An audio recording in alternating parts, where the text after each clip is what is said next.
နေ့မီဆိုရီကက်ကနေတင်ဆက်ပေးမယ်The Lighthouseဆိုတဲ့ဇာတ်ကားလေးကတော့အချိန်နဲ့နေရာတွေကိုဖျက်ကျော်ပြီးစားတိုက်ပုံးလေးတစ်ခုကနေတဆင့်အချစ်ကိုရှာဖွေခဲ့ကြတဲ့လူနှစ်ယောက်ရဲ့အစမ်းကျဲတဲ့ကံကြမ္မာအကြောင်းပဲဖြစ်ပါတယ်ဇလန်လေးစမှာတော့အဲလစ်ကစားတိုက်ပုံးလေးကိုစားထည့်လိုက်ပေမဲ့တိတ်မကြခင်မှာပဲစားတိုက်ပုံးကအလံလေးကသူ့အလိုလိုလှုပ်သွားပါတယ်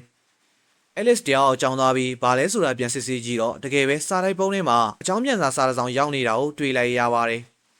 ်ဒါပေမဲ့ပတ်ဝန်းကျင်မှာဘယ်သူမှမရှိပဲဒီစာကဘယ်ကနေရောက်နေတာပါလဲစာထဲမှာရေးထားတာကတော့ဒီနေ့ຫນွေဦးရသည်ဟာထူးထူးခြားခြားအေးလိမ့်မယ်ရာစုနှစ်တစ်ခုမှတစ်ခါမှမရှိခဲ့ဘူးတဲ့ຫນွေဦးနှင်းနေတောင်ကြားလိမ့်မယ်လို့ဆိုပါတယ်စာရေးတဲ့သူကအဲလစ်ကိုအနှွေးတဲ့ဝတ်ထားဖို့စေတနာနဲ့တတိပေးထားပေမဲ့သူကတော့ဒါကိုမဖြစ်နိုင်ဘူးလို့ပဲသဘောထားလိုက်ပါတယ်အေဗီလာຫນွေဦးမှာနှင်းကြရဲဆိုတာဘလို့မှမဖြစ်နိုင်ဘူးလေဒါပေမဲ့တခဏမှပဲပြင်းမောက်အပြင်ဘက်မှာနှင်းတွေစာကြားလာပါတော့တယ်ဒါကအဲလစ်ကိုစာပိုးတဲ့သူကတကယ်ပဲအနာဂတ်ကလာဆိုပြီးတွေးတော့သွားစေခဲ့ပါတယ်မကြခင်တော့ပဲအဲလစ်ကပြင်းပေါက်တွေအများကြီးပါတဲ့ဒီကန်ဆက်ကအိမ်လေးကိုဝယ်ခဲ့တာပါသူစပြောင်းလာတဲ့ပထမဆုံးနေ့မှာပဲစားတစ်စောင်ရောက်လာခဲ့ပါတယ်စာရေးသူနာမည်ကတော့ကေဖြစ်ပြီးဒီမှာအရင်နေခဲ့တဲ့သူလို့ဆိုပါတယ်သူမဟာလိပ်စာအသစ်မပေးခဲ့မိပဲအလင်းစလိုပြောင်းသွားခဲ့တာမို့သူမစီလာတဲ့စာတွေကိုပြန်ပို့ပေးဖို့အဲလစ်ကိုအကူအညီတောင်းထားပါတယ်နောက်ပြီးတရားပေါ်ကခွေးချရာတွေနဲ့အိမ်ပေါ်ထက်ကစက်ခုဖာတွေဟာသူမမပြောင်းရင်ကလေးကရှိနေတာပါလို့လည်းဂိတ်ကပြောထားပါသေးတယ်။ Alice အပေါ်ထက်ကိုသွားကြည့်တဲ့အခါမှာတော့ဂိတ်ပြောတဲ့စက်ခုဖာတွေကိုမတွေ့ရပါဘူး။ဒါပေမဲ့နောက်နေ့မနက်ရန်နာလက်ရန်ကိုစေးတုံနေတော့မှခွေးလေးတစ်ကောင်ရုတ်တရက်ပေါ်လာပြီးသူ့နောက်ကတရားပေါ်ကိုဖျက်ပြေးသွားပါတယ်။ Alice ကဒီခွေးလေးကိုမောင်းထုတ်ဖို့ပြင်ပေမဲ့ကြံခဲ့တဲ့ခြေရာတွေကိုမြင်ပြီးကြောင်သွားပါတယ်။သူ့အပေါ်ထက်ကိုပြန်တက်ပြီးမနေ့ကစာအုပ်ကိုင်းရင်အံ့ဩမြင်သက်နေခဲ့ပါတယ်။အဲ့ဒီချိန်မှာပဲကေဟာဒေလီပလာဇာမှာသူမအမေနဲ့စကားပြောနေခဲ့တာပါ။တာယာတဲ့နေလေကလေးဟာလမ်းမပေါ်ကရုတ်တရက်ဖြစ်သွားတဲ့ကားတိုက်မှုကြောင့်ပျက်စီးသွားခဲ့ရပါတယ်။ကေကဆရာဝန်တယောက်ဖြစ်တဲ့အတွက်ချက်ချင်းပဲအပြေးလာသွားရောက်ကူညီခဲ့ပေမဲ့အဲ့ဒီလူကိုတော့မကယ်နိုင်ခဲ့ပါဘူး။သူမရဲ့စိတ်မကောင်းဖြစ်နေတဲ့အခြေအနေကိုကြည့်ပြီးအထက်လူကြီးကနားရဲ့အနေငယ်ပေးလိုက်ပါတယ်။ကန်ဂျမာရဲ့လမ်းညွှန်မှုကြောင့်လားမသိကေဟာကန်ဆက်ကအိမ်လေးစီကိုပြန်ရောက်သွားခဲ့ပါတယ်။ဒါပေမဲ့အင်ရှင်အသစ်ကအိမ်မှာမရှိပါဘူး။သူမပြန်ထွက်ဖို့ပြင်နေတော့မှပဲစာတိုက်ပုံးထဲမှာမြည်ရွာသေးတဲ့စာဆောင်တွေးလိုက်ရပါတယ်။လီဇာရပါတော့ဖော့စတာမာလေးဗျာကျွန်တော်ခမရဲ့စာကိုရခဲ့ပါတယ်။ဒါပေမဲ့တခုခုတော့မားနေပြီထင်နေဗျ။ကျွန်တော်တီးတဲ့လောက်တော့ဒီအိမ်ကလူမနေတာနှစ်အတော်ကြာပါပြီ။ခမရဲ့စာကကန်းရှိတစ်လျှောက်ကစမ်ဘတ်အိမ်တွေများဖြစ်နေမလားပဲ။ဒီအိမ်မှာလူမနေတာကြာပြီဆိုပေမဲ့ဒီခြေရာတွေကိုတော့ကျွန်တော်စိတ်ဝင်စားမိရလို့အဲလစ်ကရေးထားပါတယ်။ကိတ်ကတော့အဲလစ်ရဲ့နားမလည်နိုင်တဲ့စကားတွေကြောင့်တော်တော်လေးဝေခွဲမရဖြစ်သွားပါတယ်။စာရေးရဆွဲက2004ဖြစ်နေတာကိုမြင်တော့သူမဘက်ကမမာကြောင်ချက်ချင်းပြန်ရေးလိုက်ပါတယ်။တင်ဟာသူမအရင်ကနေခဲ့တဲ့အိမ်အစ်စ်ဖြစ်ကြောင်းစာရေးအစုံမှာတော့သူမရဲ့လက်ရှိလိပ်စာနေခုနှစ်ဟာ2006ခုနှစ်ဖြစ်ကြောင်းကိုလည်းတိကျထည့်ရေးလိုက်ပါတယ်။အဲလစ်ကစာအုပ်ဖတ်ပြီးအံ့ဩသွားပေမဲ့အဲ့ဒါကိုတွေးမနေပဲချီကာဂိုမှာရှိတဲ့သူ့ကိုဟန်ရီနဲ့သွားတွေးပါတယ်။သူတို့နှစ်ယောက်မတွေးဖြစ်တာ4နှစ်တောင်ရှိပြီဖြစ်လို့တယောက်နဲ့တယောက်ပြောင်းလဲသွားတာတွေကိုကြည့်ပြီးအံ့ဩနေကြပါတယ်။အဲ့ဒီချိန်မှာပဲသူတို့အဖေကရုံငန်းထဲကနေထွက်လာပါတယ်။အဲလစ်ကသွားနှုတ်ဆက်ဖို့လုပ်ပေမဲ့နောက်ပြန်ဆုပ်လိုက်ပါတယ်။အချိန်တွေဘလောက်ပဲကုန်သွားပါစေသူတို့နဲ့အဖေဖြစ်သူကြားကအကွာဝေးကတော့မပြောင်းလဲသေးပါဘူး။သူတို့ဖေဆိုင်မွန်ဟာနာမည်ကြီးဘီတုကပညာရှင်တယောက်ဖြစ်ပြီးအလုပ်ထဲမှာပဲအမြဲနှိမ့်မွန်းနေတတ်တဲ့အတွက်မိသားစုပေါ်မှာထားရှိတဲ့မြစ်တာနဲ့ဆက်ဆံရေးတွေကတဖြည်းဖြည်းမှေးမှိန်သွားခဲ့ရပါတယ်။ဒါကပဲသူနဲ့သားတွေကြားမှာတင်းမာမှုတွေဖြစ်စေခဲ့တာပါ။အခုပြန်ရောက်လာတဲ့အဲလစ်ကအင်ရှင်ဝင်ဖွံ့ဖြိုးရေးမှာအလုပ်ဝင်နေတာကိုသိလိုက်ရတော့ဟန်နရီတယောက်အံ့ဩသွားပါတယ်။ဘာလို့လဲဆိုတော့အဖေရဲ့လွှမ်းမိုးမှုတွေကြောင့်အဲလစ်ဟာစောက်လို့ရည်လောကနဲ့ဝေးဝေးနေခဲ့လို့ပါပဲ။ဟန်နရီကတော့အဖေကုမ္ပဏီမှာအလုပ်လုပ်နေပေမဲ့သူတို့ဆက်ဆံရေးကမိသားစုလိုမဟုတ်ပဲလုပ်ငန်းသဘောတူရုံလောက်ပဲရှိနေတာပါ။ညနေလာတဲ့အခါမှာတော့အဲလစ်ဟာကိစ္စထဲမှာရေးထားတဲ့လိပ်စာစီကိုရောက်သွားပါတယ်။အဲ့ဒီကိုရောက်တော့မှဒါဟာစောက်လို့ဆဲအိမ်ယာစီမံကိန်းကြီးဖြစ်ပြီးပြည်စည်းဖို့18လတောင်လိုသေးတာကိုတီးလိုက်ရပါတယ်။ဒါကြောင့်ကိတ်တယောက်နေရာနဲ့အချိန်ကိုမှားနေပြီလို့သူယုံကြည်သွားပါတယ်။ဒါပေမဲ့သူမပြောတာတွေကအမှန်ဖြစ်ကြောင်းသက်သေပြဖို့အတွက်ကိတ်ကလွန်ခဲ့တဲ့2နှစ်ကဓာတ်ပုံတွေကိုလိုက်ရှာပါတယ်။တကယ်လို့အဲလစ်က2004ခုနှစ်မှာရှိနေတယ်ဆိုရင်အေဗီလာ3ရက်နေ့မှာစံချိန်တွေနှွေဦးနှင်းနေကြတာကိုတွေ့ရလိမ့်မယ်လို့သူမကပြောပါတယ်။အဲလစ်အေးမမြအောင်လဲသူမကပဝါလေးတစ်ထည်လက်ဆောင်ပို့ပေးလိုက်ပါသေးတယ်။အဲလစ်ကစာကိုရတဲ့အချိန်မှာတော့အဲဒီနေ့ကအေဗီလာ3ရက်နေ့ဖြစ်နေပေမဲ့တိတ်ပြီးဂယုမဆိုင်ခဲ့ပါဘူး။ဒါပေမဲ့သူလှည့်ထွက်သွားတဲ့အချိန်မှာပဲငိမ့်သက်နေတဲ့ကောင်းကင်ယံကနေနှင်းနေတဖွဲဖွဲကြတာကိုတွေ့လိုက်ရတဲ့အခါမှာတော့သူလန့်သွားပါတယ်။အဲ့ဒီချိန်မှာပဲသူစီစာရေးတဲ့ဒီကောင်မလေးဟာတကယ်ပဲ2006ခုနှစ်မှာနေထိုင်နေတာဖြစ်နိုင်တယ်လို့သူစတင်ယုံကြည်လာပါတော့တယ် ကိတ်လဲကန်ဆက်ကအိမ်လေးရဲ့စားတိုက်ပုံတွေကအလံလေးထောင်နေတာကိုမြင်တဲ့အခါမှာတော့အမှန်တရားကိုတဖြည်းဖြည်းနားလေသွားခဲ့ပါတယ်။အဲ့ဒီချိန်ကစပြီးသူတို့နှစ်ယောက်ဟာကန်ချမာရဲ့ဆွဲဆောင်မှုကြောင့်အချိန်ကိုဖျက်ချော်တဲ့အန်ရောစရာခီးစဉ်တစ်ခုကိုစတင်ခဲ့ကြပါတယ်။တယောက်နဲ့တယောက်ရင်းနှီးလာပြီးနာမည်တွေအတိတ်ကအကြောင်းအရာတွေနဲ့ဘယ်သူမှမပြောဘူးတဲ့လှုပ်ဝက်ချက်တွေကိုပါမျှဝေခဲ့ကြပါတယ်။တငယ်ချင်းဟောင်းတွေပြန်တွေ့သလိုမျိုးဖြစ်နေပေမဲ့ပထမဆုံးစတွေ့တဲ့အချိန်လိုမျိုးရင်ခုန်စိတ်လှုပ်ရှားမှုတွေလည်းရှိနေပါတယ်။ပူပြီးအန်အောင်ဖို့ကောင်းတာကတော့သူတို့နှစ်ယောက်လုံးရဲ့ဘေးမှာရှိနေတဲ့ခွေးလေးဟာတကောင်နဲ့ဖြစ်နေတာပါပဲ။ဒီခွေးမလေးကပိန်ပိန်ပါပါလေးမျက်လုံးတွေကလည်းဝမ်းနဲ့နေသလိုပဲဟောက်တက်ပြီးလူတယောက်လိုလည်းအိတ်တက်တယ်။ဘာကြောင့်လဲတော့မသိဘူးကျွန်တော်သူ့ကို Jack လို့ပဲခေါ်တယ်လို့ Alice ကပြောပြပါတယ်။သူတို့စာရီများလာတာနဲ့အမျှစာတစ်စောင်နဲ့မလုံလောက်တော့ပါဘူး။ Alice ကကိတ်စီကိုမြေပုံတစ်ခုပို့ပေးလိုက်ပြီးအချိန်နဲ့နေရာတွေကိုကြော်ဖြတ်ပြီးသူတို့ချိန်တွေးခဲကြပါတယ်။ကိတ်ဟာမြေပုံပေါ်ကအမှတ်အသားတွေတိုင်း Alice ရှောက်ခဲ့တဲ့မြို့တွေကနေရာတွေကိုလိုက်ကြည့်ရင်အလုပ်တွေကြားမှာတိတ်ဆိတ်အေးချမ်းတဲ့အချိန်လေးကိုရှာတွေ့ခဲ့ပါတယ်။အဲ့ဒီလမ်းတစ်လျှောက်မှာကိတ်ဟာအရင်ကသတိမထားမိခဲ့တဲ့အလှတရားတွေနဲ့ Alice ချန်ထားခဲ့တဲ့အန်ရောစရာလေးတွေကိုတွေ့ခဲ့ရပါတယ်။ Alice ရဲ့ရှိနေမှုဟာကိတ်ရဲ့နှလုံးသားကိုနှွေးထွေးစေတဲ့စောင်းနှုံးကနေအောင်ကြည်လေးလိုပါပဲ။ဒါပေမဲ့ကန်ဆက်ကအိမ်လေးဘေးမှာရှိနေတဲ့စိန်လန်းစုပ်ပြီးမှုတွေကိုတော့သူမမေ့လို့မရပါဘူး။အဲ့ဒီတစ်ပင်တွေအားလုံးကို Alice ကစိုက်ခဲ့တာဖြစ်ပြီးကိတ်ရဲ့အိမ်ရှိမှလည်းတစ်ပင်လေးတစ်ပင်ကိုလာစိုက်ပေးခဲ့ပါတယ်။အဲ့ဒီတစ်ပင်လေးအမြင့်တွဲလာတဲ့အခါမှာတော့မိုးတဲထန်စွာရာနေတဲ့အချိန်ကိတ်ရဲ့ဘေးမှာအရေးရတဲ့တစ်ပင်ကြီးတစ်ပင်အန်ရောစရာကောင်းလောက်အောင်ပေါ်လာပါတော့တယ်။နောက်ပိုင်းမှာ Alice ဟာသူ့ဖေအိမ်ကိုသွားပြီးဆိုင်းမွန်ရဲ့ကိုရေးမှတ်တမ်းတွေရေးနေတာကိုတွေ့လိုက်ရပါတယ်။ Alice ကသူ့အဖေကိုဒီဇိုင်းပုံစံတချို့ပေးလိုက်ပါတယ်။ဆိုင်းမွန်ကဒါတွေကို Alice ဆွဲထားတဲ့ထင်ခဲ့ပေမဲ့တကယ်တမ်းတော့သူကိုယ်တိုင်စောက်ခဲ့တဲ့ကန်ဆက်ကအိမ်လေးရဲ့ပုံစံတွေဖြစ်နေတာကိုသိလိုက်ရပါတယ်။ Alice ကအဲ့ဒီအိမ်ကိုပိုကောင်းအောင်ပြင်ဆင်ပြီးစကူပေါ်မှာပြန်ဆွဲထားတာပါ။မင်းဖေကိုနည်းနည်းလောက်တော့တီးခန့်ပေးပါဦး။နောက်ပြောင်တာတွေကိုလည်းစိတ်မဆိုးပါနဲ့ကွာ။ကဲပြောပါအောင်မင်းဘယ်ရီရောက်နေရလဲတကယ်သိရှင်လို့ပါလို့ဆိုင်းမွန်ကမေးတဲ့အခါAlice ကအဖေကိုမေ့ပြဖို့စူးစမ်းနေတာပါအခုတော့အဖေကိုခွန့်လွတ်ပါတယ်လို့ပြန်ပြောခဲ့ပါတယ်အဖေဖြစ်သူကိုနှုတ်ဆက်ပြီးနောက် Alice က Henry စီသွားပြီးဒီအိမ်လေးရဲ့အစာအုပ်အကြောင်းတွေကိုပြောပြပါတယ်အဲ့ဒီချိန်တုန်းက Henry တောင်မွေးသေးပဲ Alice က8နှစ်သားပဲရှိပါသေးတယ်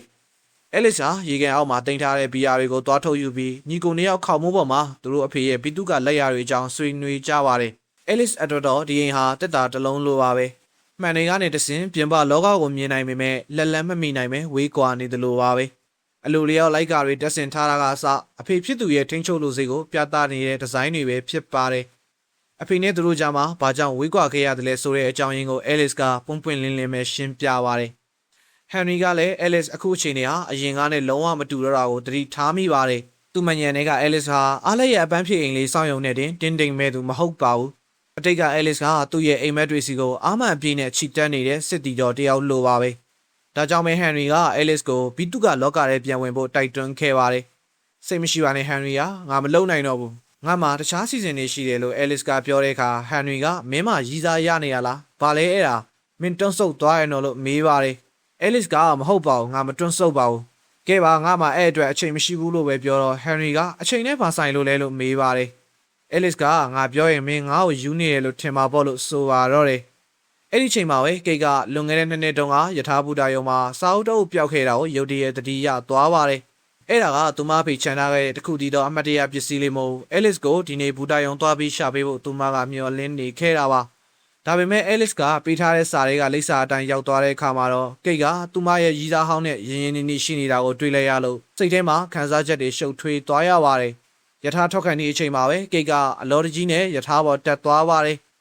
Alice ကသူမထိုင်ခဲ့တဲ့ခုံစီကိုတွားကြည့်လိုက်တော့ Jane Austen ရေးထားတဲ့ Frustration ဆိုတဲ့စာအုပ်လေးကိုတွေ့လိုက်ရပါတယ်။ဒါပေမဲ့ယထာကစထွက်နေပါပြီ။ Alice ကကိုယ်တိုင်တွားပေးခြင်းပဲမဲ့လည်းမဖြစ်နိုင်တော့ပါဘူး။ကံကောင်းတာကကိတ်ကအဲ့ဒီချိန်မှာ Alice ကိုမြင်သွားပေမဲ့သူမကသူ့ကိုလုံးဝမမှတ်မိခဲ့ပါဘူး။ဒီလိုနဲ့အချိန်ကာလတစ်ခုတည်းမှာသူတို့နှစ်ယောက်ရဲ့ပထမဆုံးတွေ့ဆုံမှုကဘာမှမထူးခြားပဲပြီးဆုံးသွားခဲ့ရပါတယ်။သူတို့နှစ်ယောက်ရဲ့ပတ်သက်မှုကအကြာကြီးစောင့်ရတော့မယ်လို့ထင်ရပေမဲ့ကံကြမ္မာရဲ့အလှည့်ပြောင်းတွေကခံမှန်းလို့မရနိုင်ပါဘူး။နောက်တစ်နေ့မှာ Alice ရဲ့ခွေးလေးဂျက်ကရုတ်တရက်ထွက်ပြေးသွားပါတယ်။ကျန်နောက်ကိုလိုက်ရင် Alice ကတိုက်ခန်းတစ်ခုရှေ့ရောက်သွားပါတယ်။အဲဒီတိုက်ခန်းကကိတ်ရဲ့လက်ရှိရီးစားမော်ဂန်ရဲ့တိုက်ခန်းဖြစ်ပြီးသူက Alice ကိုနွေးနွေးထွေးထွေးစကားပြောရင်းနဲ့အဲ့ဒီညမှာလုံမဲ့ကိတ်ရဲ့မွေးနေ့ပါတီပွဲကိုဖိတ်ကြားခဲ့ပါတယ်။အဲ့ဒီညနေမှာကိတ်ကပင်ပင်ပန်းပန်းနဲ့ပြန်လာခဲ့ပါတယ်။ရုတ်တရက်တငယ်ချင်းတစုကသူမနောက်ကနေထွက်လာကြတော့သူမအားလုံးကိုဟန်ဆောင်ပြုံးပြလိုက်ရပါတယ်။တကယ်တော့ကိတ်ကဒီလိုစူညံတဲ့ပါတီမျိုးတွေကိုလုံးဝမကြိုက်ပါဘူး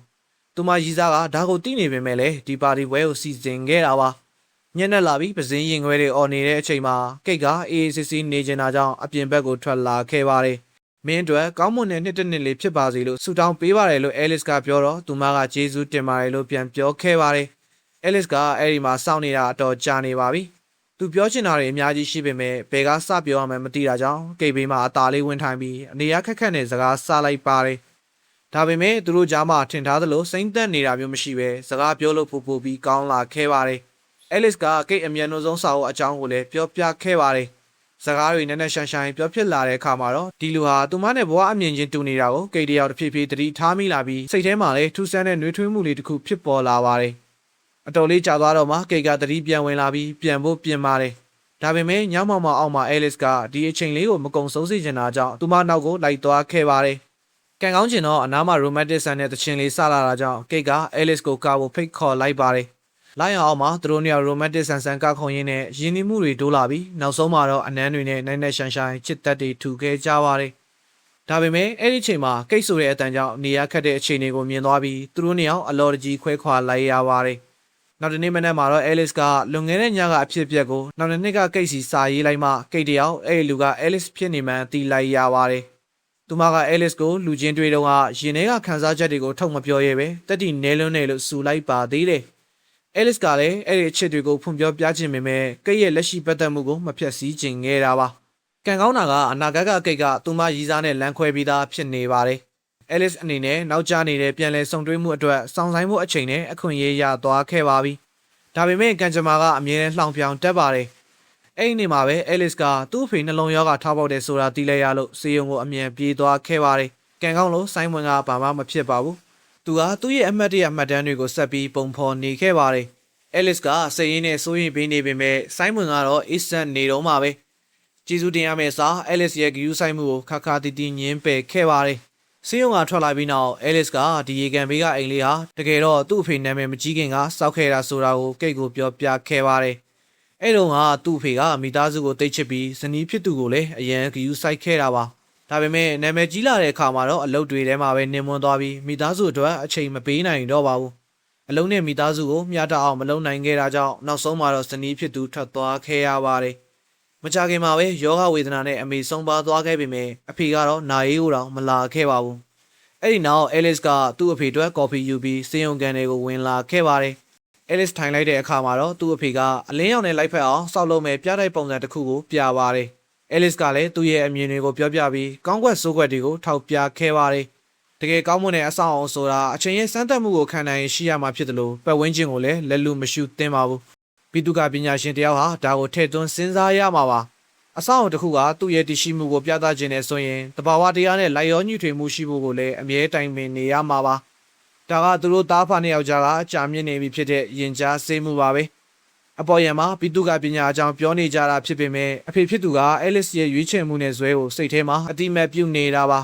ရှင်နန်ချင်းဆိုတာအောင်မြင်မှုတွေတိစောက်ဖို့တင်မဟုတ်ပဲတခြားသူတွေတဘာဝတရားတွေနဲ့အဆင်ပြေပြေနေထိုင်တတ်ဖို့ဆိုတာကိုလည်းသူနောက်ဆုံးမှနားလဲသွားခဲ့ပါပြီဆိုင်းမွန်ကတဘွားလုံးကြီးကျယ်ခမ်းနားမှုကိုလိုက်ရှာခဲ့ပေမဲ့ဘွားရဲ့နောက်ဆုံးအချိန်မှာတော့နှိမ်ချမှုရဲ့တန်ဖိုးကိုနားလဲသွားခဲ့ပါတယ်အဲ့ဒီအချိန်မှာပဲစေယုံမှာရှိနေတဲ့ကိတ်ကမှတ်တမ်းတွေကနေဆိုင်းမွန်ရဲ့တည်ဆုံခြင်းလက်မှတ်ကိုတွေ့သွားပါတယ်တစ်ချိန်တည်းမှာပဲအဲလစ်ကလည်းသူ့အဖေဆုံးသွားပြီဆိုတဲ့ဝမ်းနည်းစရာသတင်းကိုရရှိခဲ့ပါတယ်အဲ့ဒီနေ့မှာအဲလစ်တယောက်အရန်ဝမ်းနေမယ်ဆိုတာသိလို့ကိတ်ကရေကန်ဘေးကအိမ်လေးစီကိုရောက်လာခဲ့ပါတယ်ပြီးတော့နှစ်နှစ်အကြာမှာထုတ်ဝေမဲ့ဆိုင်းမွန်ရဲ့အမတ်တရားစာအုပ်ကိုအဲလစ်အတွက်စာတိုက်ပုံနဲ့ထည့်ပေးခဲ့ပါတယ်သူ့ဖေကသူ့ကိုဘလောက်ချစ်လဲဆိုတာသိစေခြင်းလို့ပါဘာလို့လဲဆိုတော့အဲ့ဒီစာအုပ်ကဆိုင်းမွန်အကုန်ယူဆုံးဘီသူကလက်ရရတင်မကပဲတားဖြစ်သူကိုတစ်ခါမှထုတ်မပြောခဲ့တဲ့နှစ်ပေါင်းများစွာတင်ထားခဲ့တဲ့ဓာတ်ပုံလေးတစ်ပုံလေးပါဝင်နေလို့ပါအဲ့ဒီတော့မှအဲလစ်လေသူ့အဖေကသူ့ကိုတကယ်ချစ်ခဲ့မှန်းသိသွားပါတော့တယ်သူ့ရဲ့ချစ်တွေကနက်ဆိုင်လွန်းလို့တိတ်ဆိတ်နေခဲ့တာပါရုတ်တရက်အဲလစ်စိတ်ထဲမှာကိတ်ကိုတွေးကျင်တဲ့စိတ်ဆန္ဒပြင်းပြလာပါတယ်ဒါကြောင့်သူကနောက်2နှစ်အကြာမှရှိမဲ့စားတောက်ဆိုင်မှာဝိုင်းတစ်ခုကိုကြိုတင်မှာထားလိုက်ပြီးကိတ်ကိုမနေ့ပြန်အချိန်မှန်လာဖို့မျှော်လင့်နေခဲ့ပါတယ်ကိတ်ရဲ့မနေ့ပြန်ကအဲလစ်အတွက်2နှစ်တောင်စောင်းရအောင်မှဖြစ်ပေမဲ့သူကတော့စောင်းဖို့အသင့်ပါပဲနောက်တစ်နေ့မှာတော့ကိတ်ကလှလှပပပြင်ဆင်ပြီးချိန်ထားတဲ့စားတောက်ဆိုင်ကိုရောက်လာခဲ့ပါတယ်သူတို့ရဲ့ပထမဆုံးတွေ့ဆုံမှုကိုစိတ်ကူးရင်ပြီးမျှော်လင့်ချက်တွေနဲ့ပြည့်နေခဲ့တာပါဒါပေမဲ့အကြာကြီးစောင့်နေပေမဲ့လည်းအဲလစ်ကပေါ်မလာခဲ့ပါဘူးအဲလစ်လည်းတော်တော်လေးဇဝေဇဝါဖြစ်နေပါတယ် အနာဂတ်ကသူကိုယ်တိုင်ဘာလို့ပေါ်မလာတာလဲဆိုတာသူနားမလည်နိုင်အောင်ဖြစ်နေရပါတယ်။တောင်းပန်တဲ့အနေနဲ့ Alice ကနောက်တစ်ခါထပ်ချင်းဖို့ပြောခဲ့ပေမဲ့ဒီတစ်ချိန်မှာတော့ Kate ကညင်းပယ်ခဲ့ပါတယ်။ဒီလိုလွဲချော်မှုတွေကပဲသူမရဲ့ယုံကြည်ချက်တွေကိုတန်တရားဖြစ်စေခဲ့တာပါ။သူတို့ရဲ့ခံစားချက်တွေကကံကြမ္မာကဖန်တီးပေးထားတဲ့အိမ်မက်တစ်ခုလိုပဲလား။ဘယ်တော့မှစုံစည်းခွင့်မရှိတဲ့လမ်းလားဆိုတာသူမတွေးကြောက်လာပါတယ်။နောက်ဆုံးမှာတော့ Kate က Alice နဲ့အဆက်အသွယ်ဖြတ်ပြီးသူမတကယ်လက်ရှိဘဝတွေကိုပြန်သွားဖို့ဆုံးဖြတ်လိုက်ပါတယ်။အဲ့ဒီနောက်ပိုင်းမှာတော့ Alice ကို Kate စီကဘာစာမှရောက်မလာတော့ပါဘူး။ဒါပေမဲ့သူကတော့နေတိုင်းတစ္ဆာရှိရှိစာတွေဆက်ရေးနေခဲ့ပါတယ်။စောင်းလေးနဲ့အတူတည့်ရတီကြည့်ပြီးစောင်းနှင်းနေကြလာတဲ့အထိ Kate စီကအကြောင်းပြန်စာမရခဲ့ပါဘူး။အဲ့ဒီချိန်မှာပဲ Jack ကထိမ့်မရအောင်ထွက်ပြေးသွားပြန်ပါတယ်။ဒီတစ်ခေါက်တော့ Alice ကအနောက်ကနေလိုက်မဖမ်းတော့ပါဘူး။သူကအရာအလုံးကိုလက်လွတ်ဖို့ဆုံးဖြတ်လိုက်ပြီးအမတ်တရားတွေပြည့်နေတဲ့ဒီရေကန်ဘေးကအိမ်လေးကနေထွက်ခွာဖို့ပြင်ပါတယ်။ကိတ်နဲ့အပြန်အလှန်ရေးခဲ့တဲ့စာတွေကိုကြည့်ပြီးစိတ်ထဲမှာခံစားချက်ပေါင်းစုံနေခဲ့ပါတယ်။နောက်ဆုံးမှာတော့ Alice ကအဲ့ဒီစာအလုံးကိုပိတ်ပြီးထက်ကိုးပေါ်မှာတင်ထားလိုက်ပါတယ်။ပြီးတော့ Morgan ကိုရှာပြီးရေကန်ဘေးကအိမ်ရဲ့တော်တွေကိုအပ်ခဲ့ပါတယ်။ Alice လက်ထွက်သွားတဲ့အချိန်မှာ Jack က Morgan ဘေးမှာရောက်နေတာကိုတွေ့လိုက်ရပါတယ်။နောက်ပိုင်းမှာ Alice ကသူ့ညီနဲ့အတူဒီဇိုင်းစတူဒီယိုတစ်ခုကိုတွဲဖွင့်ခဲ့ပါတယ်။ဒါပေမဲ့ညဘက်တွေမှာအမတ်တရားတွေက Alice ရဲ့စိတ်ထဲမှာပြန်လဲစီးစင်းလာတတ်ပါတယ်။သူကရေကန်ဘေးကအိမ်လေးကိုပြန်ပြင်ဖို့စိတ်ထဲဆွဲလန်းနေခဲ့တာပါ။ဘာလို့လဲဆိုတော့ Kate ကအဲ့ဒီနေရာလေးကိုသဘောကျမှမို့လို့ပါ။ Henry ကလည်း Alice တယောက်ကိန်းနဲ့စာမီးဖြစ်တော့တာကိုတည်သွားတဲ့အခါမှာတော့တကယ်ပြင်ပကအမျိုးသမီးတယောက်ကိုပဲရှာဖို့အကြံပေးခဲ့ပါတယ်။အဲ့ဒီချိန်တုန်းကဆိုရင်သူမကတခြားຢာတွေထက်ငါအတွက်ပိုပြီးရှိနေခဲ့တာပါ။ငါတိသမျှအရာအလုံးထက်သူမကပိုပြီးစစ်မှန်ခဲ့ပါတယ်။ငါသူမကိုမြင်ခဲ့တယ်၊နမ်းခဲ့တယ်၊သူမကိုချစ်ခဲ့တယ်။အခုတော့သူမကမရှိတော့ဘူးလို့ Alice ကဝမ်းနည်းစွာနဲ့ပြောခဲ့ပါတယ်။နောက်တော့ Alice နဲ့အချိန်ကာလတစ်ခုတည်းမှာရှိတဲ့ Kate ကရေကန်ဘေးကအိမ်လေးတွေကိုပြောင်းလာခဲ့ပါတယ်။ဒါပေမဲ့အိတ်ခမ်းကျမ်းပြင်ကနေထူဆန်းတဲ့အတန်ထွက်လာတာကြောင့်သူမသွားစစ်ဆေးကြည့်လိုက်ပါတယ်။အဲ့ဒီမှာဝတ်ထားတဲ့အကန်လေးတစ်ခုကိုတွေးခဲ့ပြီးအထဲမှာတော့သူမမျက်နှာဆုံးစာအုပ်လေးတစ်အုပ်ရှိနေတာပါ။စာအုပ်အမှတ်သားလှုပ်ထားတဲ့နေရာမှာတော့ romantic ဆန်တဲ့စာသားလေးတစ်ခုရေးထားတာကိုတွေ့လိုက်ရပါတယ်။ကိတ်ကအဲ့ဒီစာသားရဲ့အဓိပ္ပာယ်ကိုနားမလည်ပေမဲ့ဖော်ပြလို့မရတဲ့ဝန်နိုင်မှုလှိုင်းကြီးကသူမကိုရိုက်ခတ်သွားခဲ့ပါတယ်။မကြခင်မှာပဲ2နှစ်တာအချိန်တွေကုန်ဆုံးသွားခဲ့ပါပြီ။အခု2008ခုနှစ်ကိုရောက်နေတဲ့ကိတ်ကအိမ်အောင်ပြုတ်ရမယ့်အရွယ်ရောက်လာတာကြောင့် Morgan နဲ့ပြန်တွဲဖြစ်ခဲ့ပါတယ်။ Morgan ကသူမအတွက်တိုက်ခန်းချက်ချင်းဝယ်ပေးခဲ့ပြီးအိမ်ပြင်ဖို့အတွက်ပြီးသူကဒီဇိုင်းကုမ္ပဏီကိုသွားခဲ့ကြပါတယ်။ဒီနေ့ကချစ်သူများနေလေဖြစ်တာကြောင့်ကိတ်က Morgan အတွက်လက်ဆောင်တစ်ခုကိုတေချာပြင်ဆင်ထားခဲ့ပါတယ်။ကုမ္ပဏီမှာသူတို့ကိုကြိုးဆိုနှုတ်ဆက်ခဲ့တဲ့သူကတော့ Henry ပါ။အရာအလုံးကိုဆွေးနွေးပြီးလို့ပြန်ဖို့ပြင်တဲ့အချိန်မှာကိတ်က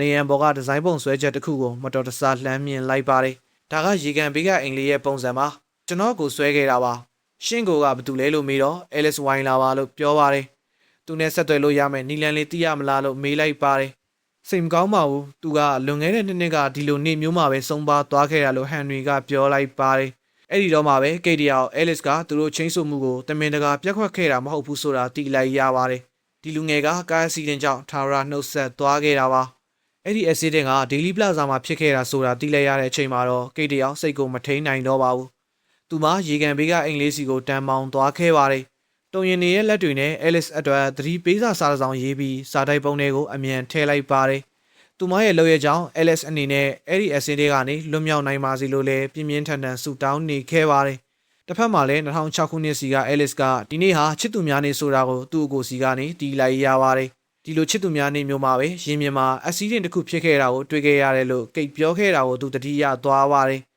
ဒါနဲ့ Alice ကရေကန်ဘေးကအိမ်စီကိုပြေးသွားပြီးစောင်းတွေထဲကနေရင်မြင်ရဲ့တီနေရအတိအကျကိုရှာခဲ့ပါတယ်။သူရောက်သွားတဲ့အချိန်မှာကိတ်ကိုတကယ်ပဲတွေးလိုက်ရပါတယ်။ Alice ကသူ့ရဲ့လွမ်းဆွမှုတွေကိုမနှဲထိန်ထားရင်လမ်းကိုဖြတ်ကူးတော့မယ့်အချိန်မှာပဲကိတ်ကတော့အိမ်ရှိမှာမရက်မနာငိုကြွေးနေခဲ့ပါတယ်။အချိန်တွေကရက်တန့်သွားသလိုပါပဲ။အဲဒီအချိန်မှာပဲစာတိုင်ပုံးရဲ့အလံကကျသွားပြီး Alice ကကိတ်ရဲ့စာကိုအောင်မြင်စွာလက်ခံရရှိသွားခဲ့ပါတယ်။နှစ်လောက်ဆောင်ပြီးမှ Alice ရေကန်ဘေးကအိမ်ကိုလာခဲ့ပါ။ကျွန်မဒီမှာရှိနေပါတယ်။တစ်ချိန်တည်းမှာပဲရေကန်ဘေးကအိမ်မှာရှိနေတဲ့ကိတ်ကကားတစ်စီးမောင်းလာတဲ့အတန်ကိုကြားလိုက်ရပါတယ်။သူမကဖြည်းဖြည်းချင်းထားရက်လိုက်ပြီးအဝေးကိုလှမ်းကြည့်လိုက်ပါတယ်။ရောက်လာတဲ့သူကတော့သူမအသေးအတန်လွမ်းဆွတ်ခဲ့ရတဲ့ချစ်သူပါပဲ။အချိန်ကာလ4နှစ်တာကိုဖျက်ကျော်ခဲ့တဲ့ဒီအချစ်ဇလန်လေးကတော့နောက်ဆုံးမှအဆုံးသတ်ကိုရောက်ရှိသွားခဲ့ပါပြီ။အချို့ကပြောကြတာကတော့အချိန်ဆိုတာအဆိုးဝါးဆုံးကွာဝေးမှုတစ်ခုဖြစ်ပြီးအသက်ရှူတန်ခြင်းတော့ထပ်တူမကြနိုင်ဘူးလို့ဆိုပါတယ်။ဒါပေမဲ့ Alice နဲ့ Kate တို့ရဲ့စာတွေကတော့2နှစ်တာကွာဟချက်ကိုစာတစောင်ချင်းစီနဲ့ဖျက်ကျော်ပြီးသူတို့နှစ်ဦးပဲနားလည်နိုင်တဲ့တရားတစ်စင်းကိုတိစောက်ပေးခဲ့ပါတယ် သူမစီကိုအပြေးလာနေတဲ့အချိန်မှမသိပဲဒီလောကကြီးကနေထွက်ခွာသွားတာကိုသူမတစ်ခါကြည့်နေခဲ့ဘူးပါတယ်အချစ်ဆိုတာအမြဲတမ်းအချိန်ကန်ရောက်မလာတာမျိုးဒါမှမဟုတ်ချက်ချင်းကြီးတုံ့ပြန်မှုမရတာမျိုးရှိနိုင်ပေမဲ့စစ်မှန်တဲ့အချစ်တွေကတော့သူ့ရဲ့ပန်းတိုင်ကိုဘယ်တော့မှလွဲချော်မသွားပါဘူးအချိန်ရဲ့အတားအဆီးတွေကိုဖျက်ကျော်ပြီးကံကြမ္မာရဲ့အလဲပြောင်းတွေကိုအားခံရင်ကျွန်တော်တို့ရဲ့နှလုံးသားထဲမှာတိတိကျကျအခြေချနေထိုင်ကတယောက်တယောက်တတ်မှတ်ထားတဲ့အချိန်လေးတွေကိုစိတ်ရှိလက်ရှိစောင့်ဆိုင်နေတတ်ပါတယ်။ဘာကြောင့်လဲဆိုတော့အချစ်ဆိုတာအချိန်ရဲ့အကျဉ်းသားမဟုတ်ပဲဝိညာဉ်တွေရဲ့လွတ်လပ်တဲ့တရားတစ်စင်ဖြစ်နေလို့ပါပဲ။